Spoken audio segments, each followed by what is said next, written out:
Hello bachcho, let's read the question. The question is one of the harmonic frequencies of a tube A with two open ends is 400 Hz. The next highest harmonic frequency is 480 Hz. What harmonic frequency is next highest after the harmonic frequency 160 Hz? What is the number of this next highest harmonic? One of the harmonic frequency of tube B is with only one open end is 1080 Hz. The next highest harmonic frequency is 1320 Hz. What harmonic frequency is next highest after the harmonic frequency 600 Hz? What is the number of this next highest harmonic? तो ये actually दो tube है, एक open ended है और एक close and. तो अगर ओपन ऑर्गन पाइप है, लेट्स डिस्कस द कॉन्सेप्ट. पहला है कि ये ओपन ऑर्गन पाइप है, ठीक है. ये कोई ओपन ऑर्गन पाइप है. अगर हम इसका फंडामेंटल फर्स्ट मोड बनाए फंडामेंटल फ्रीक्वेंसी का, तो ये ऐसा कुछ होता है. ये डिस्प्लेसमेंट मोड है, प्रेशर मोड नहीं. ये फर्स्ट मोड है, तो एल इज इक्वल टू क्या है, लैम्डा बाई 2 फर्स्ट मोड. तो ओपन ऑर्गन पाइप की जो फ्रीक्वेंसी है is given as F is equal to N V upon 2L. ठीक है, ये ओपन ऑर्गन पाइप के लिए.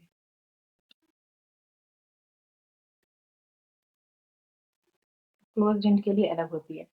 ठीक है, तो एन इज इक्वल टू क्या हो सकता है यहाँ पे, 0 1 2 3 एंड सो ऑन. ठीक है, जब एन इज इक्वल टू 1 होगा तो वी अपॉन 2L. इसको हम क्या कहते हैं, फंडामेंटल फ्रीक्वेंसी. फंडामेंटल फ्रीक्वेंसी और फर्स्ट हार्मोनिक.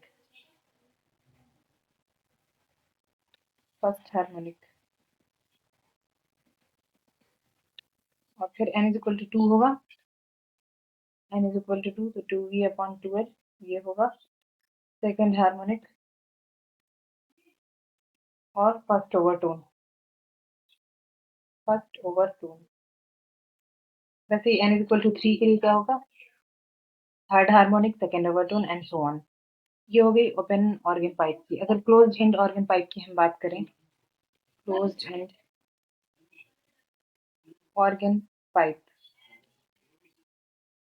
इसका अगर हम डिस्प्लेसमेंट वेव की फंडामेंटल फ्रीक्वेंसी को ड्रॉ कर देते हैं, तो ये क्या आएगा, ऐसा आएगा कुछ. ठीक है, यहाँ पे L इज इक्वल टू क्या है, लेंथ लैम्डा बाई 4. ये पूरा लेंथ है इस पाइप का. ठीक है, ये एंटी नोड है और ये नोड. और फ्रीक्वेंसी क्या हो जाएगी, frequency is equal to N V upon 4L. लेकिन यहाँ पे जो एन है वो एन ऑड है, मतलब एन ऑड. एन की वैल्यू जो यहाँ पे आएगी वो आएगी 1 3 5 7 एंड सो ऑन. यहाँ पे सारी 1 2 3 नहीं ली जाएगी. और जब एन इज इक्वल टू 1 होगा, fundamental N is equal to 1 के लिए वी अपॉन 4L, तो ये हो जाएगी फंडामेंटल फ्रीक्वेंसी इस केस में. Fundamental frequency. ठीक है, वैसे ही जब F2 क्या होगा, सी वी अपॉन 4L. ये क्या होगा, ये फर्स्ट हार्मोनिक हो गया और ये होगा second harmonic. Second harmonic n is equal to 3 पे होगा और इसको हम फर्स्ट ओवरटोन भी कहेंगे. तो ये है कॉन्सेप्ट. अब हमको इसी को यूज करना है. तो पहले केस में जो क्वेश्चन में ये कहा जा रहा है कि ओपन ऑर्गन पाइप है और जो कॉन्जिक्यूटिव फ्रीक्वेंसी है, कॉन्जिक्यूटिव फ्रीक्वेंसी मतलब अगर F1 जो है ये N V upon 2L is equal to given है 400 हर्ट्ज. ठीक है, और F2 जो है वो क्या है, n+1. ठीक है, n यहाँ पे कोई भी वैल्यू हो सकती है, इनकी वैल्यू गिवन नहीं है क्वेश्चन में. v upon 2L is equal to ये कितना गिवन है, 480 हर्ट्ज.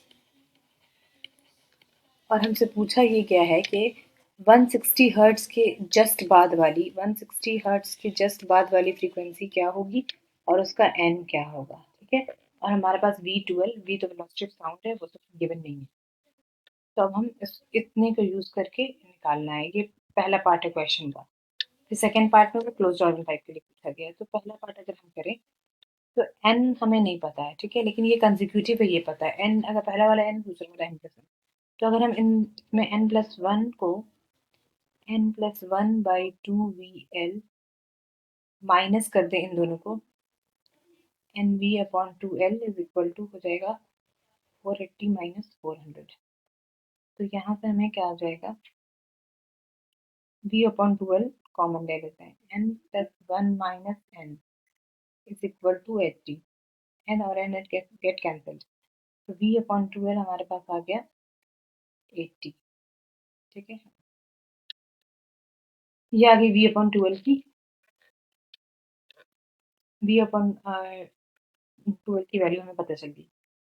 और अब हम इसको यूज करके निकाल सकते हैं, हमको निकालना है 160 के बाद क्या, तो 160 के बाद का मतलब n डैश कुछ है नहीं पता है, n का ऑर्डर क्या है, v/2l इज इक्वल टू 160, लेकिन जो सेम ऑर्गन पाइप है वही मीडियम यूज है, तो v और 2l सेम होगा जैसे 480 और 400 में था, तो v/2l की जगह हम क्या लिख सकते हैं, n dash as it is रहेगा, और v/2l की जगह लिख सकते हैं 80 इज इक्वल टू 160, तो n डैश क्या आ गया 2। ठीक है, तो ये 160 जो है वो 2 के लिए है, मतलब 2 कौन सा हो गया, first overtone second harmonic, first overtone second harmonic, लेकिन हमको इसके बाद का निकालना है, थर्ड हार्मोनिक निकालना है। ठीक है, तो क्या हो जाएगा वो, f is equal to 3v/2l, तो 3 इंटू v/2l क्या होता है 80, तो f जो आएगी वो क्या हो जाएगी 240 हर्ट्ज, और ये हाईएस्ट के लिए, इसके बाद वाले के लिए, मतलब n इज इक्वल टू 3 के लिए, तो हमारा आंसर होगा एक का f इज इक्वल टू 240 और n इज इक्वल टू 3, मतलब थर्ड हार्मोनिक, ये थर्ड हार्मोनिक के लिए है। ठीक है, तो जो यहाँ पे ये वाला पार्ट पूछा गया था ए और बी, उसका आंसर ये होगा, ए का होगा 240 हर्ट्ज और बी का 3 hertz, 3 n is equal to 3। अब अगेन हम ये इसके लिए कर रहे हैं क्लोज्ड ऑर्गन पाइप के लिए, तो क्लोज्ड ऑर्गन पाइप की फ्रीक्वेंसी गिवन है NV/4L। ठीक है, लेकिन यहाँ पे ये n ऑड होता है, तो मतलब ये कि अगर किसी n ऑड के लिए 1080, दूसरे के लिए 1320, तो हमको v/4L की पहले वैल्यू निकालनी होगी। ठीक है, तो अगर एक का हम मान लें n ऑड प्लस 2 v/4L, जैसे पहले में किया था, माइनस n ऑड v/4L, ये हमें नहीं पता है कि ये कितना है, अगर ये 3 है तो ये 5 हो जाएगा, है ना, और ये 1 है तो ये 3 हो जाएगा, एग्जैक्टली पता नहीं है वैल्यू। और यहाँ पे क्या हो जाएगा 1320 माइनस 1080, 13,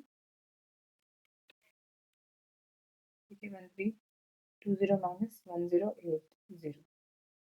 ठीक है, एक ये गिवन है f और f डैश ये है, n odd plus 2 upon 4l is equal to 1320, हम इसी दोनों को माइनस कर दिया जैसे कि पहला किया है b।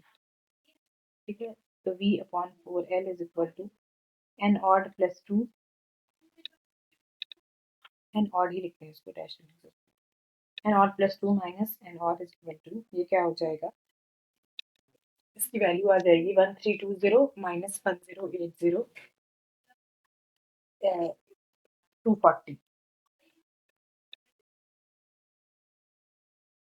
ठीक है, 240, एन ऑड और एन ऑड गेट कैंसल्ड, और v/4l की वैल्यू क्या आ जाएगी 240/2, तो v/4l हो गया 120।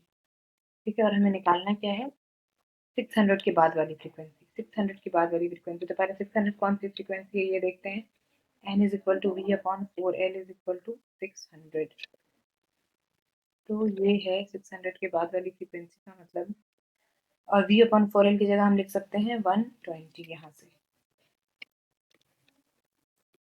Is equal to 600, n is equal to 600 by 120, n क्या आ गई 5, और इसके बाद वाली की वैल्यू क्या हो जाएगी n इज इक्वल टू 5, यानी हमें n इज इक्वल टू 6 के लिए निकालना है, तो f is equal to n v/4l, n की जगह 6 और v/4l की जगह हम क्या लिख सकते हैं 120,